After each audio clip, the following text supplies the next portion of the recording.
So today's guest is Khurafati Nitin. You've most definitely heard him on radio. A lot of wit, a lot of energy. But behind all of that, he's a super intentional person, which you will see in this conversation. We talk about what it takes to entertain and inform at the same time, the responsibility that comes with being a voice of trust for millions of people, and how he's built something so meaningful well beyond radio. And that's also one of the funniest on air stories I've ever heard. It's too funny, you'll have to listen to it. So, yeah, let's get straight into it. Hi, Nathan. Hello, Rahil. At last, I'm on your podcast. I thought you're never going to invite me, but thank you so much. It's an honor.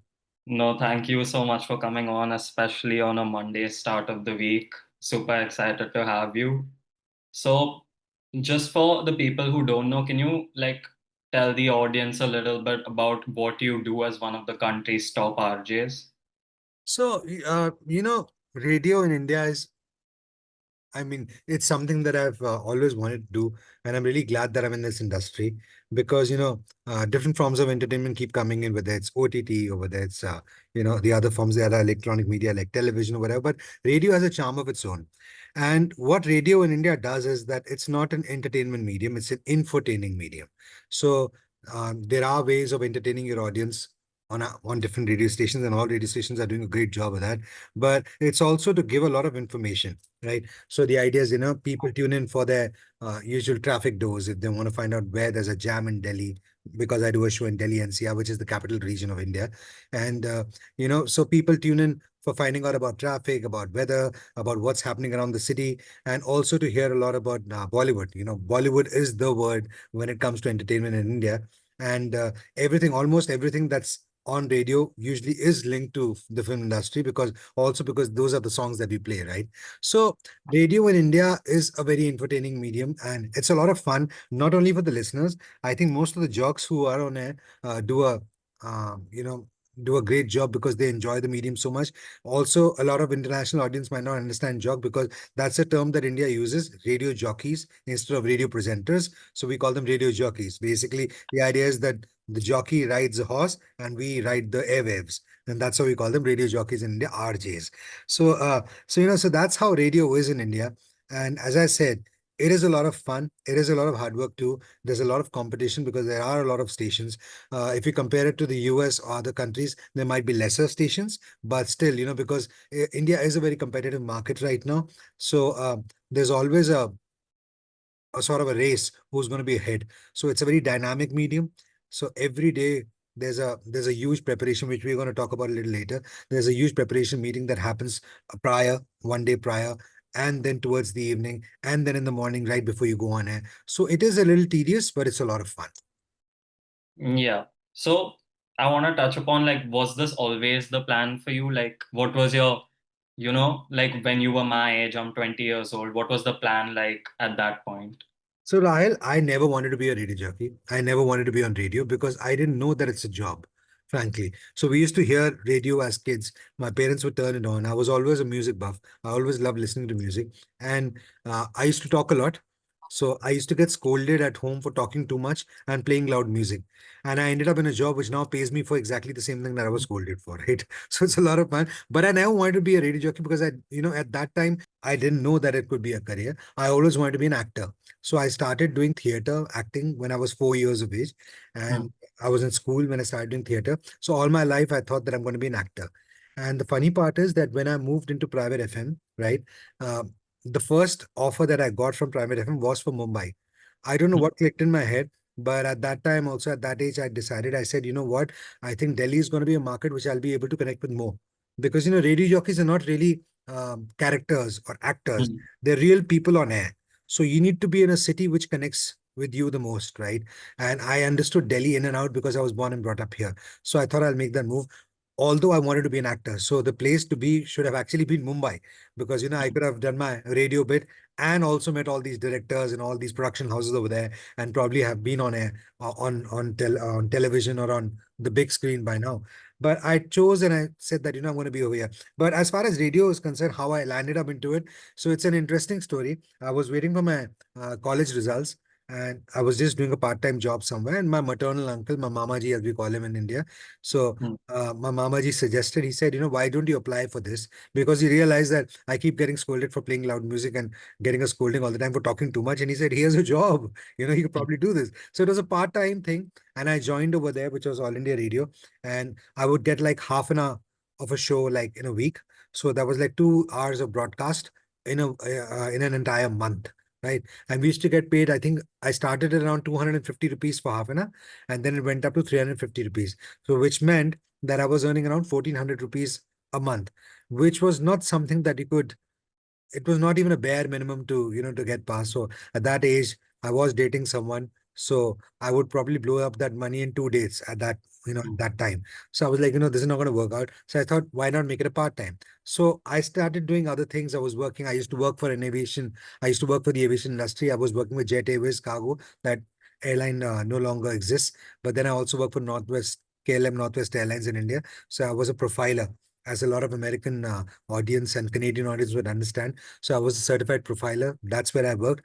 And while I was working over there, a lot of things happened. The airline stopped coming to Delhi because of the 9/11 attacks, and I was jobless. So the only people who were interested in people from the aviation industry at that time were BPOs, call centers as we call them. So I joined one of those, then I joined another one. And while this was happening, private FM happened in Delhi. And then I thought, that here is a job that I always wanted to do, and now it's going to pay me as much as what I'm already getting paid at a call center. So why not try it out? So I tried it over there, and I got into my first radio station, and it's been 26 years now, almost of broadcast. I've been a radio jockey for almost 26 years now, and it's as they say, the rest is not history, the rest is geography, because that's the number of stations I've jumped. I keep moving Hmm. from here to there, and the joke going on in the industry is always that, where is Khurafati Nitin now going to move to? Because he's always jumping stations. But the current station, Big FM, is the longest stint I've ever been with a radio station. It's been more than 8 years because I like it over. I like the people. I like the way the station functions. So yeah, so that's how radio happened, Rahil. It was never meant to be, but now acting has taken a backseat because not only because I haven't got a break as yet, also because radio became my first love. I realized that I'm so much in love with the medium that it's become a passion for me. It's become my love. So that's how I ended up on radio, and that's how I am on radio now. Okay, but at what point, did you let go of this, like, acting stint that you have? Like, I remember, the first, like, dream, like, job that you have always sticks with you. Like, I wanted to be a tennis player since I was 10 years old. Obviously, it didn't work out, but that still stays with me. But what about radio was like, हाँ भी यही करना है? Like, what drove you that much to it? So, Rahul, the funny part is that you keep hearing a lot of these new age gurus say that in life you should have a plan A and then a plan B. Hmm. But I'm someone who has a different philosophy in life. I've always had two plan A's ever since I walked into radio. So both my plan A's are radio and acting. So I've never given it up. And to tell you the truth, I keep auditioning. And somehow, it's happened a couple of times that I was about to land a role in a good film or whatever, but it just didn't happen. I think it's also because we're in Delhi, and to make that first move, once people see you on the screen, then even if you're stationed somewhere else, they'll probably call you and work with you, whatever. But because they haven't seen me work as an actor so much in the last couple of years, or last few years, they're not very convinced about whether this guy's going to be able to play the part or not. So that move hasn't happened as yet. But not that I'm not looking for it. In fact, they keep joking about it that ever since he entered the radio industry, he's been saying he wants to be a Bollywood villain. He still wants to be one. But that's what I want to do. So I like the negative characters that the way negative characters are portrayed in Hindi films. So that's what I want to do. So I still want to do that. I've never given it up. So I believe that if you have a dream in life, you should never give it up because there's no age for it and there's no time for it. You never know how destiny has worked out their plan, its plan for you. So I believe that is going to happen. It's going to happen soon. And maybe someone's going to watch your podcast and say that, oh yeah, he looks like a villain. Let's just, take him in our next film. Maybe a Yeah, cross I was from Canada. gonna say the beard and stuff is giving that off. I can't grow one, unfortunately, but yeah, You'll it get there. There's still time for it. yeah, yeah, yeah. So acting and obviously being a radio jockey, super like, out there. You need to talk to people, connect to people, like I don't know if loud is the word, but sort of. Yeah. So, and you touched upon it earlier that you always love talking, but was there ever like an introvert on you, as they say today? Like, were you ever shy? So, the funny part is that although I'm on radio for and I've never said this to anyone, this is going to be the first time I've ever said it in an interview. But if you ask me, and a lot of people around me, they would also vouch for it that I am not really an extrovert. Although I am in media for 26 plus years now, been a radio jockey for that long. I go out and talk to people. I'm connecting with people every day. I'm interviewing people. I'm on podcasts like, uh, you know, uh, the ones who do today with Rahil. So I keep doing these things. But if you ask me deep down inside, I'm probably an introvert. So, there is this side of me which is bubbly and I'm talking to people and I like going out, yeah, and talking to people for my show. But if you ask me in my personal life, you will see that I don't make a lot of friends. There are very few people I connect with on a very personal level. And that's also because I like a lot of me time. So, what happens is in this age, in today's world, a lot of people forget that their most favorite person should be themselves, right? So when you look in the mirror, if you don't see your most favorite person, there is a problem there. So you need to be in love with a woman or a man, or you need to be in love with your parents or your brother and sister or your spouse. But the one person that you need to love the most is yourself.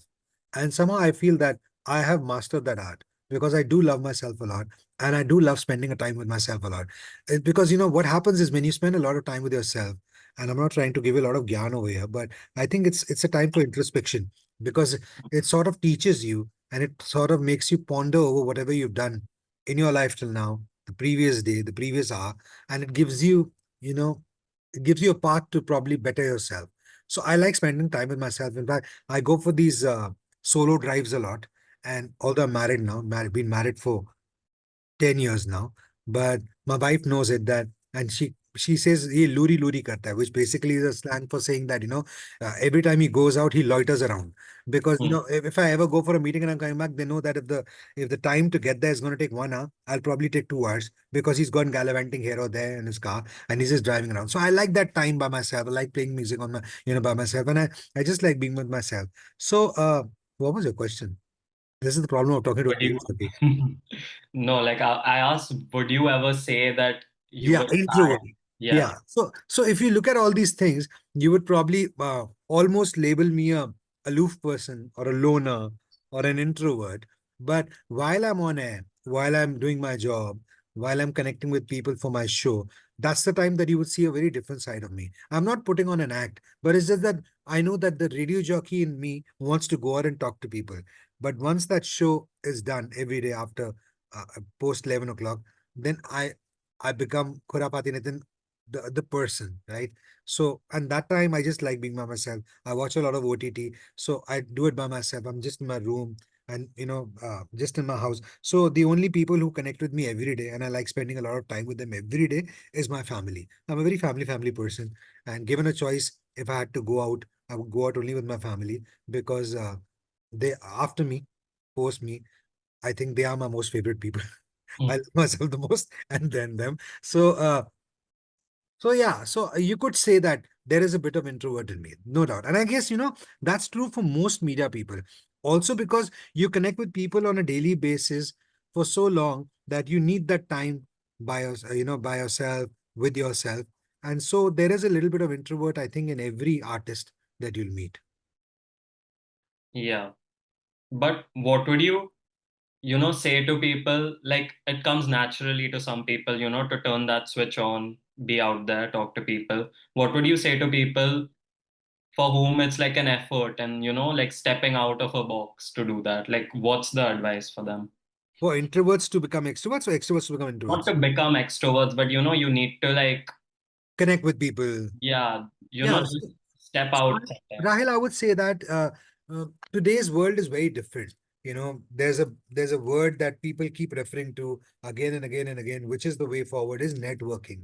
Hmm. So if you want to rise in life right now, if you want to set up your own business, if you want to do well in your office, whatever job you're in, if you're an artist, the only way forward is if you network with people. So if you think that I'm going to be by myself and I'm going to rise, I'm going to make a business empire, or then I'm going to become the top guy in this organization. That's not going to happen if you don't network with people. So if you're in a shell all the while, and if you think that that's going to help you, that's not going to happen. So you need to network, you need to be out there. Even a tortoise, whenever it's threatened, retrieves in its shell. But the tortoise knows that if it needs to get food, if it needs to get to the next point, it needs to put its head out, its feet out, its hands out, and move ahead. So it even a tortoise understands that you can't be in a shell all the time, right? So if you understand that, then you would know that being an introvert and just being by yourself will not help. But as I said, you don't have to be out there and speaking with people and gelling with people and mingling with people 24 hours a day, but you cannot not do that. So I would suggest that anyone who's pretty shy needs to understand that you need to be confident about yourself. And shyness probably comes from some inhibitions, from some insecurities usually. So if you are feeling a little low about yourself, or if you're belittling yourself a little about anything in life, whether it's your appearance or whether it's your skill set, that probably leads to being shy. Otherwise, if you're confident about the way you look, if you're confident about the skill set that you have, the knowledge that you have, the the talent that you have, then you'd never be shy. You'd be out there and talk to people, right? So I guess people need to understand that and just be confident about themselves, because you got to understand that every time you look at someone in life, you got to understand that you're always better than someone also. You might feel that someone else has a bigger skill set, is doing better than you in life, but then there's so many people, and like parents have always taught you, don't always look at people who are above you in life. Also look at people who are leading a little less life than you, right? So you need to see that, and you need to understand that you're doing better than a lot of people, and then you'll get that confidence back and not be shy. Yeah, that makes sense. Where would you say you get your confidence from? So Like, did you change anything in your life? As you said, people get it from appearance, people get it from a skill set, whatever. Did you change anything in your life to grow it? a lot of people might not be able to connect with it because they're probably not very religious, which is okay. Everyone to each his own. But I am a very religious person. So I come from a very mixed background where, my dad's a Catholic, I'm a Catholic, my mom's a Hindu Punjabi, my wife is a Himachali Rajput Hindu, my sister-in-law, all of us live together. My sister-in-law is a Himachali Brahmin. So we come from a very mixed culture. We celebrate every festival, no matter what religion it is. And if you see religious texts also, we've got everything in the house of all religions. And our prayer space also, we don't call it mandir or altar or temple, because we've got everyone inside that altar, inside that prayer space. So we call it a prayer space. So we've got, what our parents have taught us since a very young age is that you need to respect every religion, every culture, and that's how we've been brought up. So that has made me a very religious and a very, I would say, a very spiritual person. So that, I think, is what gets me my confidence, because I honestly believe this, Rahil, and I'm not just saying this because your podcast is famous and a lot of international audience is going to be watching this.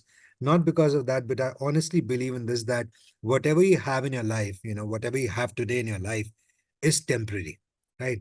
I believe that whatever power you believe in, I say that he's God. So I believe that whatever I have in my hand today, whatever position that I have today, whatever little bit of money that I have today, because radio jockeys don't get paid too well, whatever I have in my bank balance, whatever material things that I have today are temporary, because it has been given to me by God. The title that I have, Khurafati Nitin, is a title given by him. So I have it as long as he wants me to have it. So the day he decides that, okay, you've had enough of this, I'm going to take it back and probably give it to someone else, he's probably going to take it away. Or he might let me have it also all the while, right?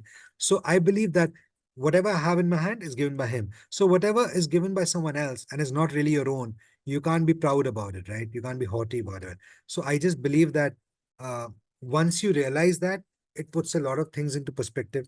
It puts your head on your shoulders. And I've forgotten the question that you asked again. I asked, where did you get your confidence? Yeah. So I think, that confidence comes from the fact that I believe that whatever I have in my hand is given by him, probably because of something that I've done in my life, probably because of the kind of efforts that I'm trying to put in every day.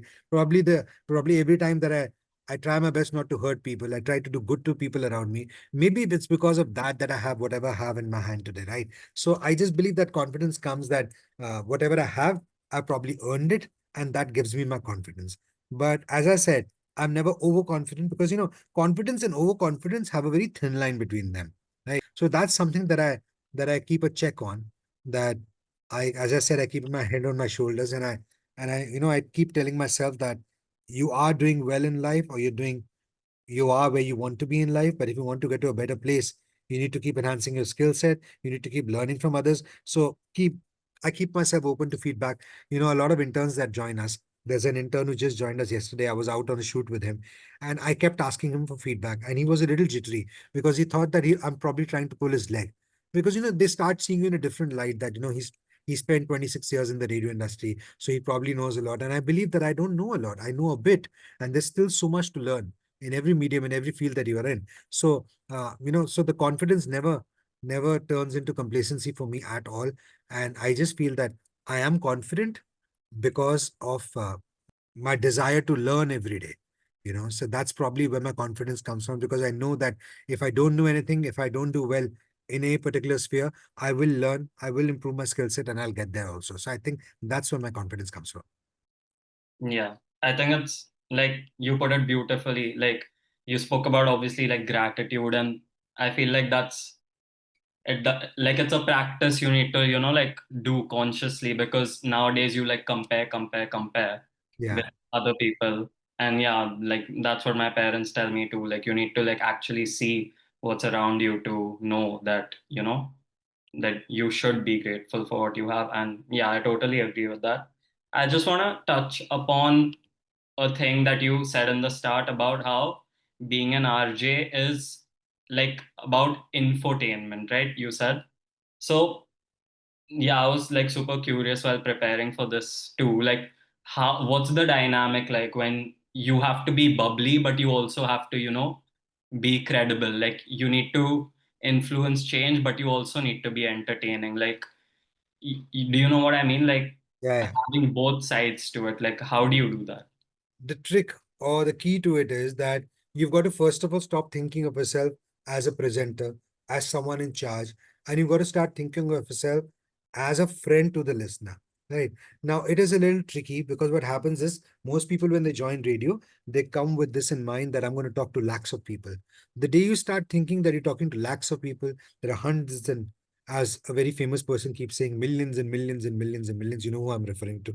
But if you start thinking that you're talking to millions and millions of people, that will be the start of your downfall in radio. So you got to always think that every morning when I go to do my show, I always think to myself, I always tell myself that I'm going to be talking to one person. Now, it's tricky because you got to form an image of that one person in your mind, and you've got to do that pretty early on in your career. So the funny part is that for the last 25 years plus, I've been talking to a single person on radio. Hmm. That's what I believe, right? Because what happens is when you do that, everyone who tunes it starts thinking that you're talking to them. It becomes a personal medium, right? They will feel that you're talking to them. It's a personal medium. And because you're a friend and you're talking to one person, then giving out this information becomes simpler. Because, in many ways, the job of a news reader is a little tougher than that, because when they are talking, they're not connecting on a one-to-one basis, right? When that happens on radio, it becomes simpler because it's like, if I give you a call, Rahel, right now, and I had to tell you that there is a new EV car that's come out in India and it's doing great. And I think that, you should probably buy it. Why don't you come down? Let's go for a test drive. I'm going to be at this center today. You just come down and we'll go for a test drive today. And then we'll take a decision whether we should buy it or not. Now, I just said like that, right? Now, when I do that to my listener also, the listener feels that I'm a friend, and a lot of them will actually turn up for that. Now, that probably might be a sponsored content that I've done in a very seamless manner, right? We just do that because the client might have paid us a bomb of money, right? A lot of money, and that's what we do. So that's how you connect. That's how you get information across to your listeners, and not make it sound like information. So it is a simple task the moment you've mastered the art. And I think a lot of people on radio right now have already mastered it. There are a lot of stalwarts already on radio, and people who started with me, and a couple of people who started before me also. And so it is not tough once you get it how to do it. But as I said, it becomes simple the moment you understand that radio is a private medium, it's a personal medium, and you're never addressing masses. So that's the trick. If you master that, then it's a piece of cake. Okay. And you said you've done it for 26 years now, which is a lot.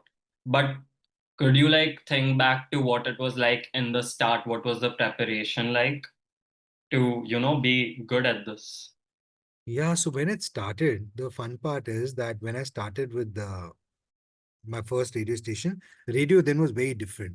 So I remember that I used to do my show, and when I would come out, the duty officer would tell me, they had duty officers over there, they would tell me, why are you talking so less and playing so many songs? And I'd be like, because the audience wants to hear songs. They're like, no, no, no, no, talk longer. And then I started listening to the seniors over there, and I would hear them talk for 6 minutes, 7 minutes, 8 minutes. The links would go on and on and on and on and on. And then they would play a small song and then come back and talk a lot. But I always thought that, I wanted it to be a mix. I wanted to play a lot of songs because I like listening to songs a lot. So I thought that, my friends who are tuning in on radio, they should also hear a lot of songs. So when Private FM came, I sort of connected more with them because here was a different format wherein they were playing a lot of songs, sprinkling a lot of songs, and here Jock Talk was monitored. So if it was the opposite, so here and there was a time when I was told that you're not talking much, you got to make your links longer, and now they keep telling me make your link shorter, make your link shorter because there's not because also because there are a lot of commercials. Let's face it. No one's going to talk about the elephant in the room, but I will. There are a lot of commercials that play on radio, but that's where our bread and butter comes from. So please, anyone tuning in, don't complain about ads. हमारी भी रोजी रोटी चल रही है उसे आने दीजिए. And that time radio was different because they would tell you to talk a lot. Now it's a little different because they tell you to shorten your links, and it's challenging because the same amount of information that I would do in 5 or 7 minutes before now has to be done in around a minute or a minute and a half. So it is tougher. So there is no script, right? But what happens is that before you get into a link, you have to make your pointers. You need to have a clear mind what you're going to talk about. Because Hmm. once it's gone on air, and if you start, as I was telling a little while back, when I drive around, I loiter around a lot. I like going here and there. You can't do that on radio because the listeners tune in, and if they think that you haven't made up your mind about what you're saying, they'll probably tune off. Because if you don't say it with conviction, they will not be convinced, and they have other options also. They'll switch to another channel, and then it's a mammoth task to get them back onto your station again. Because if they move on to the next station, they like what they're hearing there, then they'll probably never come back to you, right? So there's no script, but there's a lot of preparation that goes into it. So you're already sorted. As I was telling you in the beginning of the interview, that like my meeting happens a day prior to my show. So like my show ends at 11 a.m. every day. 2 hours later, 1 o'clock is the next meeting for the next day. So we start at a 1 o'clock meeting, then we connect at around 4:35 again. Then we do a call again in the night post dinner, just to make sure no other big news has come up which needs to be covered the next day in the show. Then in the morning before the show starts, my show starts at 7 a.m. in the morning. I get up at around 4:30. I start scanning newspapers and online news channels at around 5 o'clock in the morning, and I'm scanning them till around 7. And in the middle of that, somewhere I have a meeting with my producer again on the phone, and then we go on air at 7 o'clock. So it's well thought out, it's well rehearsed in a way that we know what we're going to be talking about. But once the listener calls in, what interaction we're going to have with them or whatever, that's impromptu. So that's a lot of fun. So that's how the entire, thing is chalked out. Can you think about like any time where you've had like not like a major mess up, like just like a funny mess up so that, speakers like me feel better about themselves who are amateurs? So I keep referring to this case. It was really funny that I was on air, and do you know what Karwa Chauth is? Yeah. Yeah, so this woman insisted that she had kept a Karwa Chauth for me. So a lot of our international audience watching this who don't know it. So it's a very beautiful tradition in India where there's fasting. Now a lot of men also keep it, but women fast for a longer life for their husbands. So it's a traditional thing. And this woman kept calling me up and saying that I have kept that fast for you. She was just a listener. So you usually keep that only for your husband. And I was like, why have you kept a fast for me? She said, because, I really love listening to your show, and I think I'm in love with you. So it was very embarrassing. I thought first that, someone in the station is probably playing a prank on me. And I kept, I said, yeah, yeah, yeah, I know. Yeah, keep that fast today also, and keep it next year also, and every year. What happened is that that woman called me for, I think, 3 or 4 consecutive years. She would keep that fast every year. And the fourth year, I guess, she said, I'm going to get my parents to call you. And I was like, okay, this is going a little too far. Till now, it was a little cute. And this is all happening on radio. Huh? It was live. People are hearing this. And people are calling and they're laughing away, and saying that, oh, you know what? We finally found Bhabhi, which is sister-in-law. When are you getting married? What's the date? We'll also be there. We'll dance at your wedding. And like, guys, are you like crazy? This woman's probably playing a prank. And then when I walked out that day after that call, there was like the fourth consecutive year. When I walked out, the guard at that radio station told me, they said there's someone to meet you. And that girl's parents were actually there. And I was like, yeah. And they said, our daughter called up and she keeps this fast for you every year. I said, are you serious? Like, yeah. Like, what's wrong with you? Your daughter is probably being kiddish about it, childish about it, and you are actually being a part of this entire thing. What's wrong with you? They said, no, no, no, no. We really want you to get married to her because she likes you a lot. I said, but she's just heard me on radio. What if I'm like a tyrant in my real life? Maybe that's like the put on that I do every morning on my show. What if that's not true? And I wasn't married at that time. Otherwise, I would have just probably called her my wife. I was like, you probably have to go back home and tell her that this is not the way. No, they said, no, if you need something, if there's any demand from your side for the marriage, I said, are you like crazy? I said, guy, just get them out of here. I said, I'm really glad that you came. Thank you so much for coming and, showing your love. But this is getting a little crazy. So, post that, that girl never called up. And then a couple of years later, I joined another station. She called up again. She was already married then. And I was like, thank God, अब तुम करवा चौथ किसी और के लिए रख रही हो. Thank you so much. But yeah, but that was pretty embarrassing. And my radio station kept making fun of it. And even when I resigned from the station, they made a lot of fun about it. And they said, wherever you're moving right now, to the next station, we hope that that girl keeps calling you every year. Like, don't say that. Yeah. So, but that was like a cute but embarrassing experience for me. Yeah. That's great. That's super funny to me. Wait, so none of this was planned. Like y'all didn't even know No. what she was gonna say. No, and I thought it's a prank, but it wasn't a prank. It turned out. But that's as I was telling you a little earlier, that in radio you connect with a single person. It's a very private medium. This is proof of it. Hmm. That anyone listening to you forms an opinion about you, forms an image about you in the mind. And the flip side of it is also, Rahil. So before social media came in, as I said, I've been on radio for 26 years. So before social media came in, people didn't know what radio jockeys look like, right? Yeah. So they didn't know what you look like because they could never see you unless and until there was an event, an on-ground event of the station or whatever. But still, the entire city wouldn't be there, right? A handful of people would be there. So a lot of people didn't know what you look like, so they would form an image of you in your mind. I'm like 5 feet 7 inches. And when they heard me on radio, they thought that here is this 6 feet hunk, probably well built, all muscular, blue eyes, and he's going to walk into the station and like, I'm on air again. Guys, tell me what song you want to hear. So I remember there was this time that a group of college girls came to meet me at the station. And you've got to watch my facial expression very carefully, okay? For the next part. So they came and they said they wanted to meet me. I was unmarried at that time. So I was pretty excited. The guard came into the studio and said, sir, at the reception, there's a girl who's come with a group of girls from a college, and they all want to come and see you. We're like, okay, wonderful. I said, okay, just make them wait outside. I'll come and meet them outside. Then I'll get them into the studio. So I packed up. I did my show. I walked out, and here are these beautiful girls sitting on the at the reception. And I walk out, and I'm like, okay, this is my day. Ma, aaj tumhe bahu milegi. I'm going to find a daughter-in-law for my mother today. And I walk out, and they're all sitting. And I'm like, hi. They're all bubbly. And they, hi. I'm like, you here for? They said, we're here to meet Nitin. I'm like, the radio jockey Nitin, right? Like, yeah. Like, and they were all excited. This is the expression. Yeah, Nitin, we're big fans. We're here to meet him. Like, I'm Nitin. And you are Nitin. I'm like, yeah. Oh, hi. And somewhere inside my heart, my heart broke a little bit, a teeny weeny bit of it. And I was like, yeah, I was expecting that.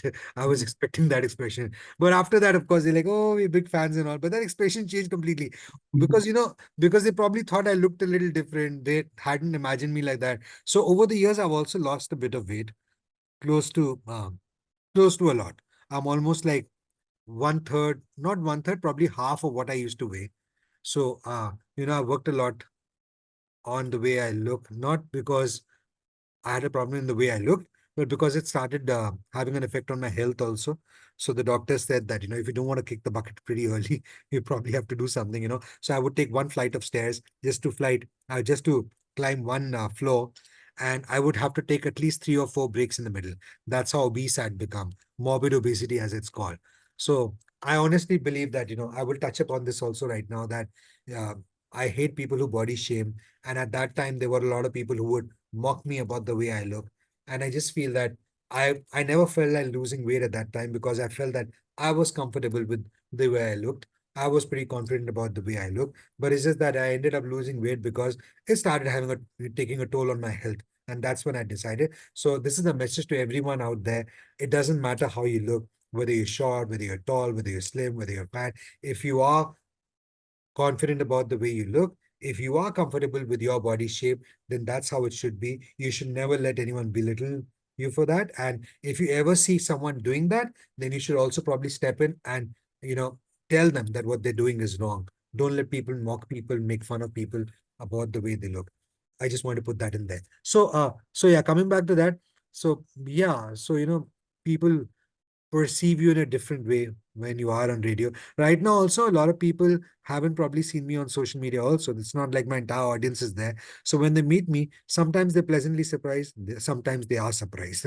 Oops, that's how we look. So that happens. But yeah, but as I said, radio is a personal medium. And every time they're surprised at the way I look, I think that's a victory, because that means I connected with them in a way that they were able to form an image about me in their head. So that I think is a victory. Yeah. And you drive all these people like by your personality, which is in fact I feel like a bigger gift, because that's harder to do in my opinion. But yeah. Um Thank you. I wanna move on to, so as you said, like you don't think about it as millions and millions of people, but it is that. And like that in the back of your mind. So do you ever feel the weight of being a voice of trust for so many people, like a large volume of people, about so many important things you talk about? Is that ever a thing, or was that ever a thing?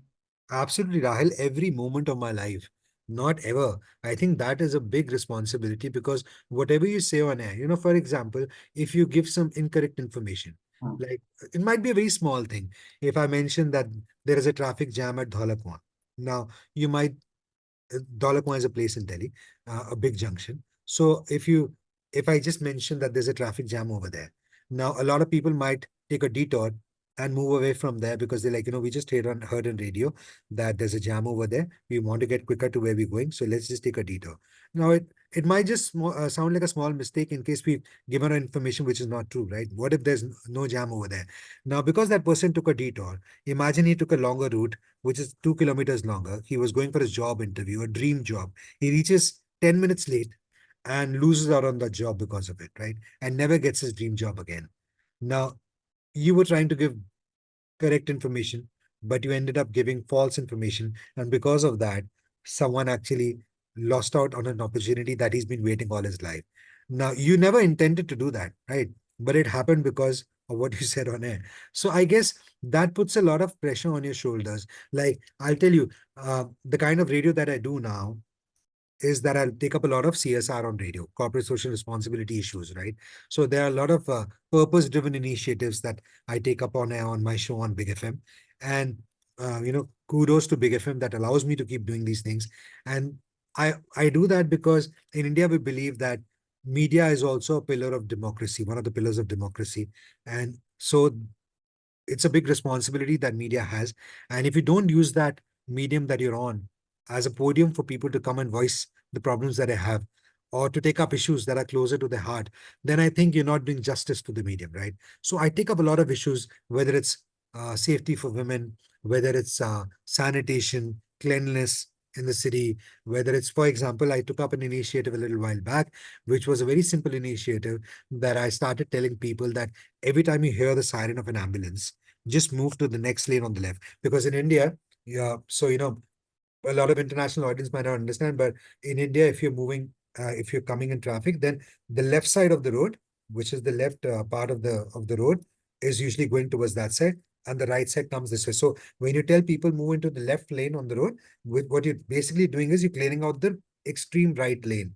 The idea was to create a passage for the ambulance. Why I did that was that I believe this is my honest opinion and my belief in life, that most people in life want to do good to other people. There is a handful of people who who are notorious, who are evil, who will, and I'm talking about people who end up in criminal lives, right? So there is only a handful of people who actually want to go out and harm other people. The rest of the other people, if you actually ask them deep down inside, they don't want to do harm to anyone. They want to do good to other people. So why weren't they giving way to the ambulance whenever an ambulance came on the streets in Delhi?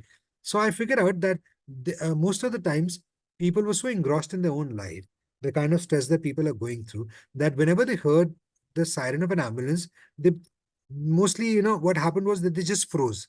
They didn't know what to do. So what they would do was that most of them would just stop wherever they were, and what that led to was more traffic jam, more chaos, because they would get startled by the ambulance the moment it came behind them, and they would just stop there thinking that the ambulance will overtake from somewhere.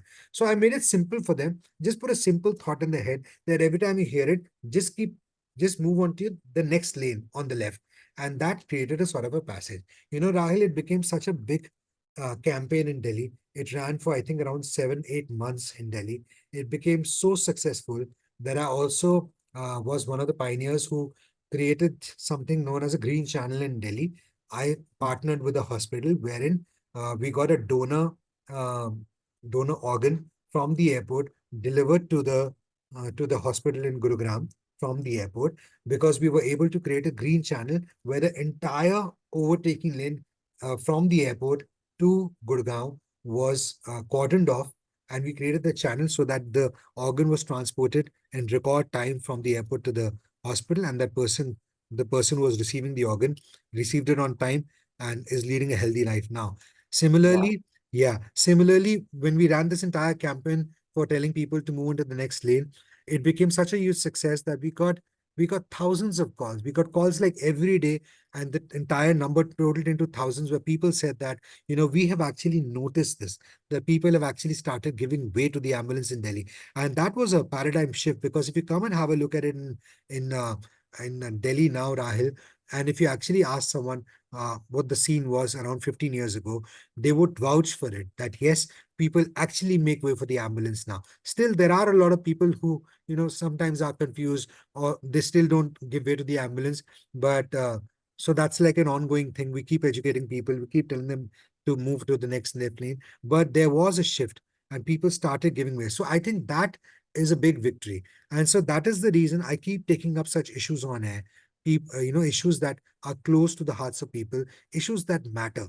Because if you keep, as I said, as you were also referring to, it's an infotainment medium. So the idea is that you entertain people, but you also give them information. And in that due process, try and bring up topics which probably the authorities are going to hear. They are going to take action about it also. So if, for example, I remember that there's a place called Gurgaon Faridabad Road over here, which connects two cities, two small towns, in fact, not cities, which are part of Haryana, which is the bordering state of Delhi. And there was a road, Gurgaon Faridabad Road, which had no street lights on it. So I actually went on air, and this is how social media also steps in. So I kept telling people on air on my show that today I'm going to go live from there. I want you to join me on Facebook. I'm going to do a Facebook live from there. So I went on Facebook, I went live, and I told people, I told the authorities, I called out to them. I said, do you see this road? Forget talking about women's safety. Even as a man, even if you're like a hunk who's like 6 feet in height and who's well built, if you're a bodybuilder, even you wouldn't walk on this road alone in the night because it's so dingy and it's dark and there are no street lights. 4 days later, Rahil, after I did that show, after I did that broadcast, 4 days later, there was a news article which said that the authorities had decided to put street lights on that road. So, these are the small victories that keep happening every time we take up an issue in radio. And I'm not the only one doing it. I'm not here tom-tomming about myself. I think radio is playing a very, very pivotal role when it comes to uh, affecting the lifestyles of people in Delhi, affecting the lives of people in Delhi, especially because I don't know about the other states, but Delhi does a lot of purpose-driven radio. So hats off to every radio jockey who's doing his or her part and trying to make a change, trying to make a difference by taking up these issues. So yeah, as we come back to that small question that you asked, to which I gave a mammoth answer, it is an entertaining medium. Yeah, but you obviously said that, there have been many successes and which is super commendable that you've been a part of those. But do you ever feel responsible for failures that are not yours? You are well intentioned, like you do your role, but as you said, like you're talking to single people. Do you feel responsible for failures or mistakes they make? A little bit. For example, I'll tell you, I keep taking up the cause of safe driving in Delhi a lot because I think a lot of people, because they are in a hurry to get wherever they're going, because of that also, and otherwise also because it's become a habit, they overtake from the left side. They'll overspeed a lot of times. They'll honk a lot. Honking is a big issue in Delhi NCR. A lot of people honk a lot. I don't know what they're trying to do because they probably think that honking is connected to the accelerator of the car in front of them. So every time you honk, he'll probably accelerate, but that doesn't happen obviously. So I keep educating people on that. I keep trying to do my bit, telling them that they need to follow traffic rules. And every time I go on the roads and I see a lot of people, a zillion people breaking rules, that's the time I feel that somewhere I feel that that's still a failure because everyone isn't following traffic rules. It's a big problem. And I think a big problem in Delhi is traffic jams, and that would be taken care of. I think 30 to 40% of jams can be reduced in Delhi if people started sticking to their lanes and started following traffic rules. There are people driving in the wrong lane all the time, and then there are people driving in the wrong direction. A lot of people might not be able to relate to it, but you need to come to Delhi to see it. There are some spots I can suggest those also. You can follow me on Instagram. I'll send those spots to you. Whenever you're visiting Delhi, please go and make a reel over there and have a look. So, the authorities are also doing their bit. And there are police personnel present over there. They're standing over there, finding people, chalaning them. But some people just won't listen. So they'll pay the chalan thinking that, even if I get caught once in a month, it's okay. At least 29 days of the month, I'd be able to get away with it because the police can't be present every single day chalaning them. So now there are a lot of CCTVs across the city, and now there's a system in place where they send the chalans home. But that also doesn't deter people. They keep breaking rules. So I think traffic is one place where I feel that uh, whatever activities I've done, whatever initiatives I've taken, somewhere I feel that that's been a bit of a failure because that hasn't really improved in the way I would have wanted that to be. And that's why that's still work in progress. Yeah. So you mentioned your Instagram right now. Would do you treat that as an extension of your personality on radio? And like as you said, many people on radio haven't seen your face. Instagram's the opposite. What would you say like you attribute your success to on Instagram and just like building Khurafati Nitin outside of radio? So, the charm of a radio jockey's Instagram account or Facebook account is that you probably get to see a side of them which you can't see on radio, right? So, for example, if you go to my Instagram account and have a look, there are people who put a kind of content. So there are people doing comedy, they'll put only that on air, right? Online. And there are people who will be doing travel vlogs, or they'll be doing food reviews, or they'll be doing, for example, pranks. But if you go to my Instagram account, it's like, you know what khichdi is?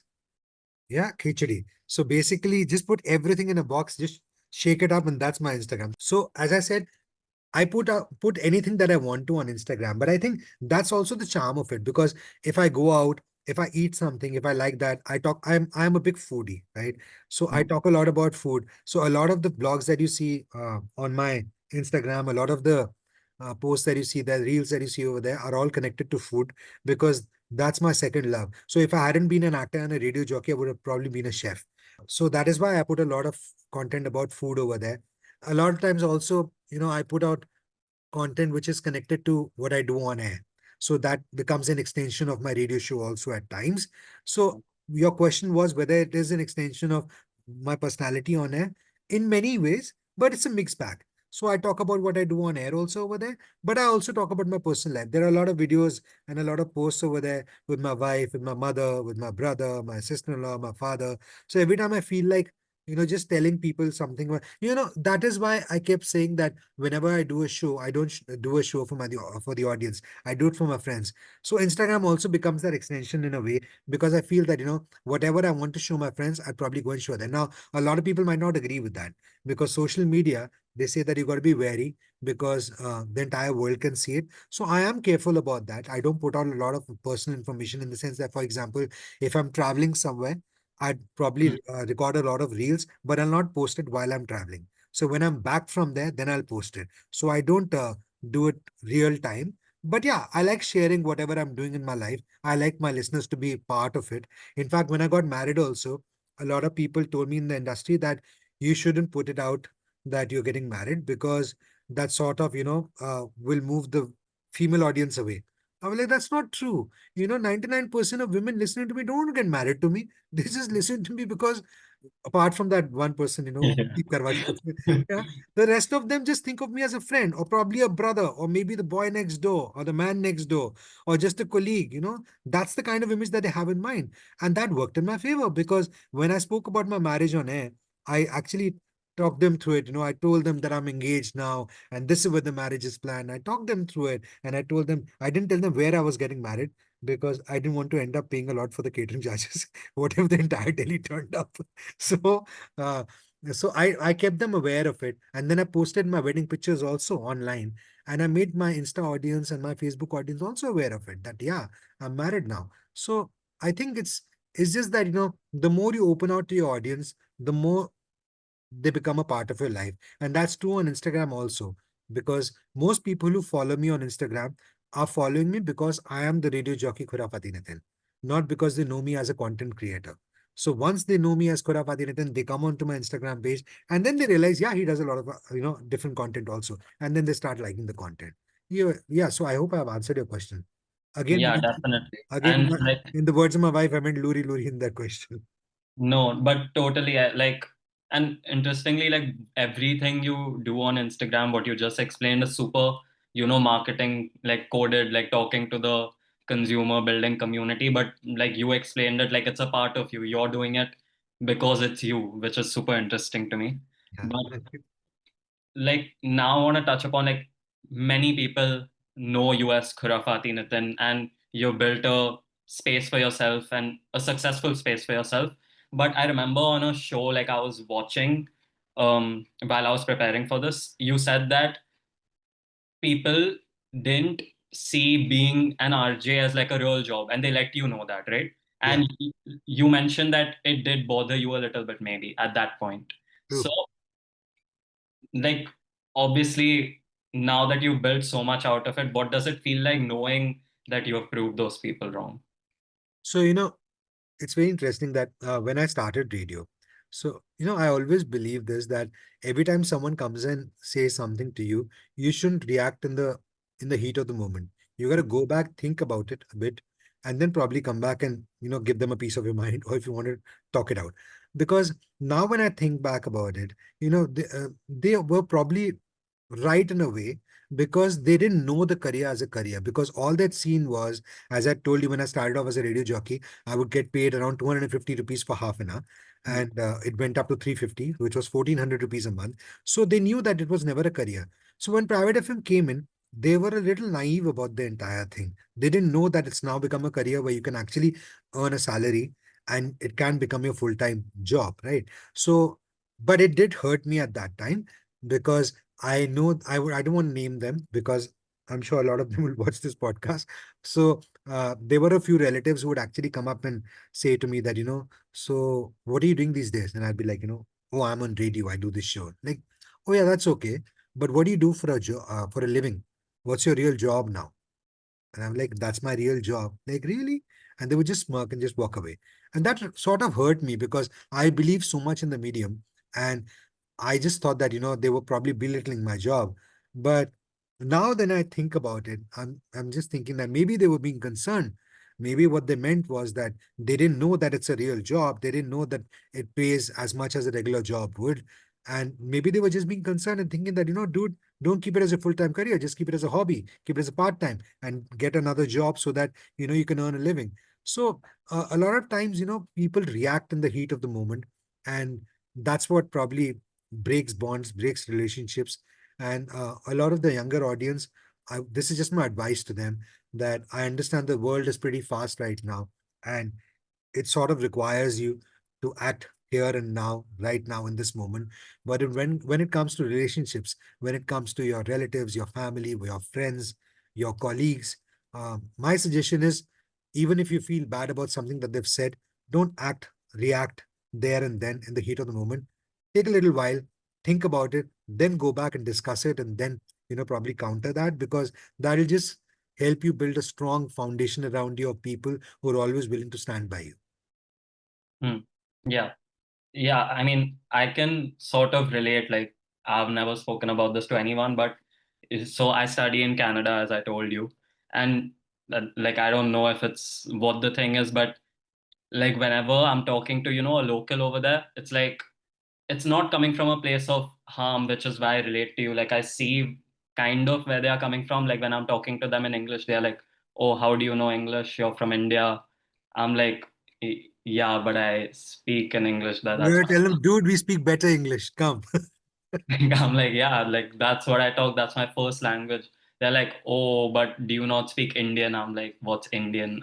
But regardless, You but should tell them all the languages that we speak over here. They'll probably faint.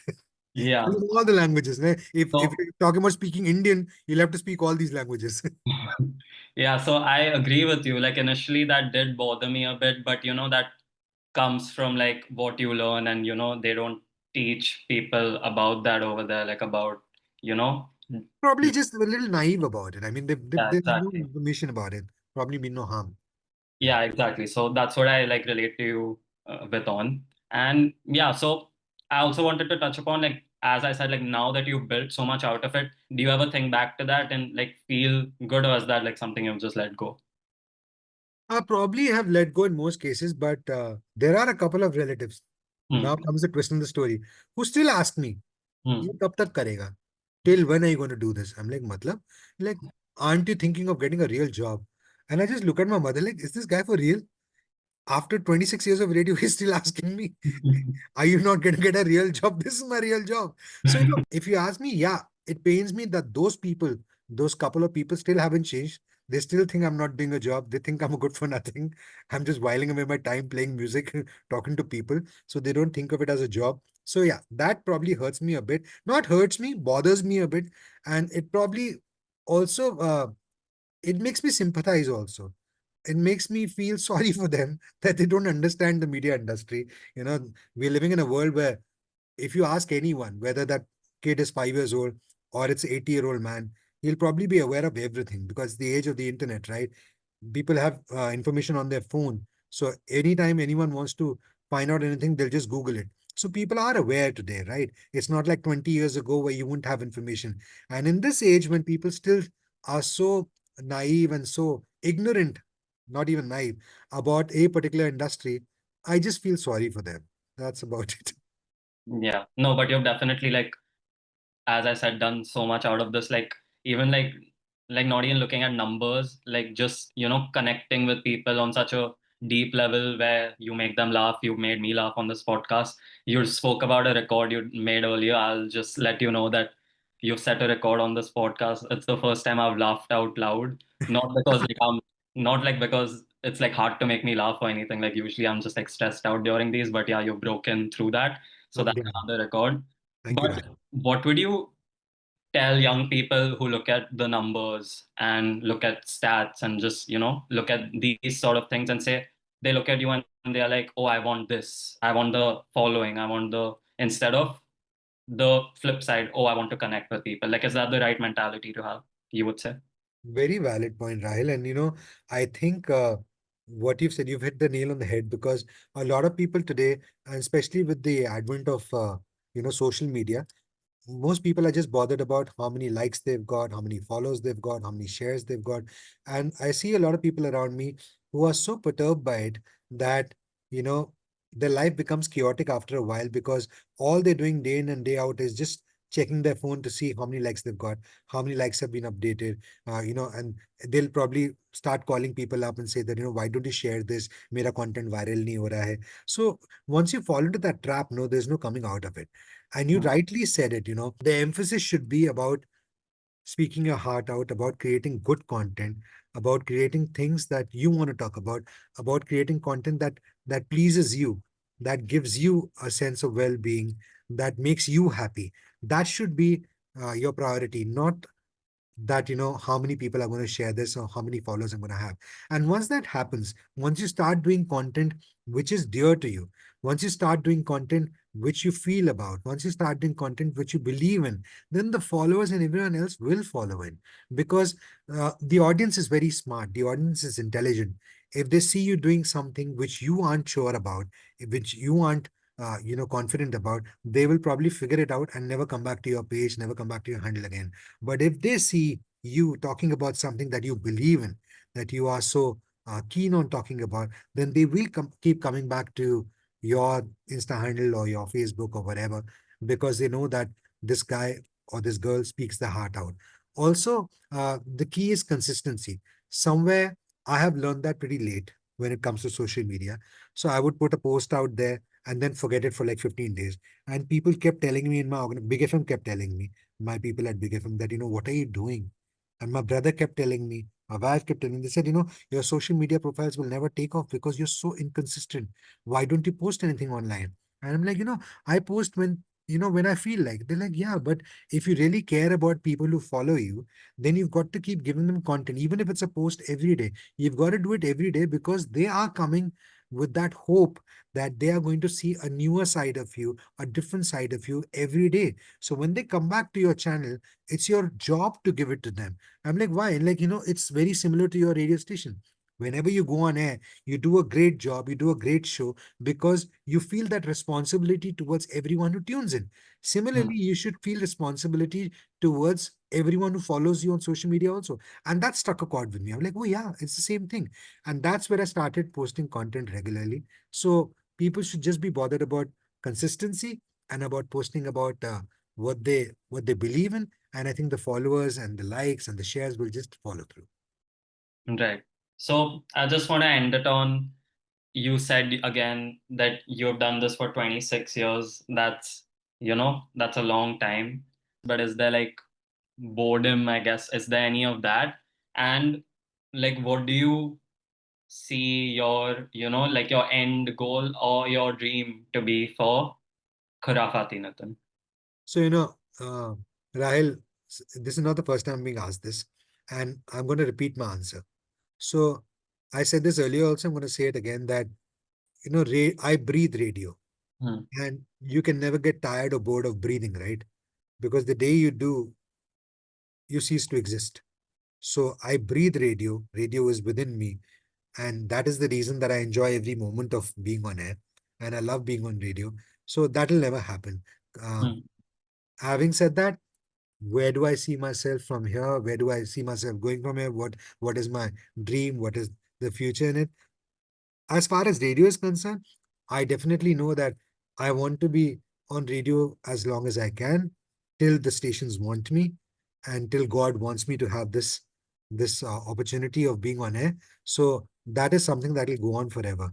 But if you ask me, what is my next step? What do I want to do in life apart from radio? Well, there are a couple of things. Like, I recently launched a jewelry brand of my own. It's called Ushnita. Usha is my mother, Sunita is my wife. So I wanted to please both the women in my life. So I named it Ushnita, combined their names so that I don't get flack from either one of them. So, it's like, as you can see, I wear a lot of jewelry, and everything you see on my fingers has been designed by me.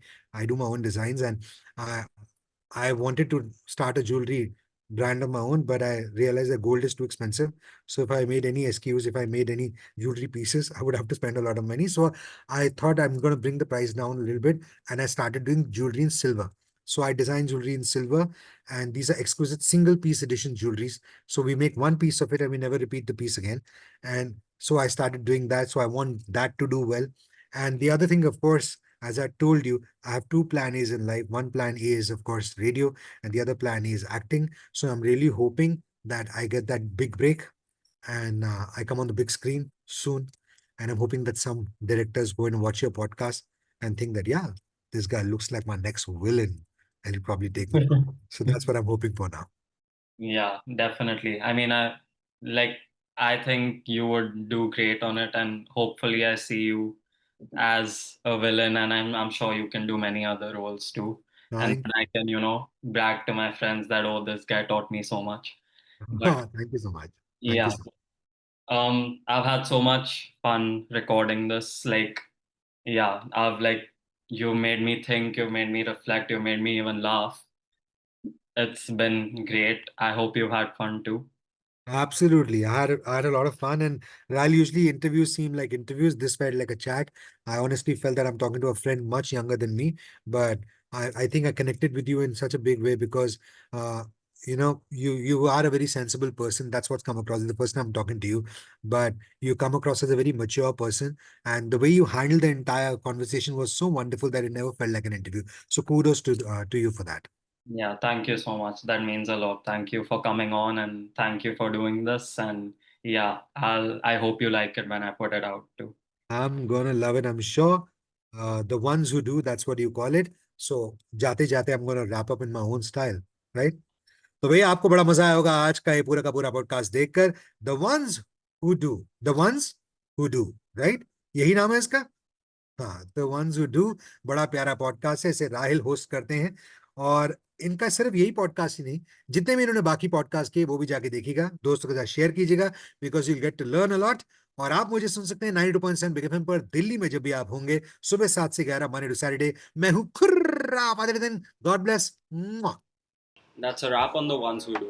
For fun clips, for behind the scenes, and for major updates, you can follow us on Instagram at the ones who do podcast. And for our full length episodes, you can find us on YouTube, on Spotify, and on Apple Podcasts by just searching up the ones who do by Rahul Joshi. And yeah, see you soon.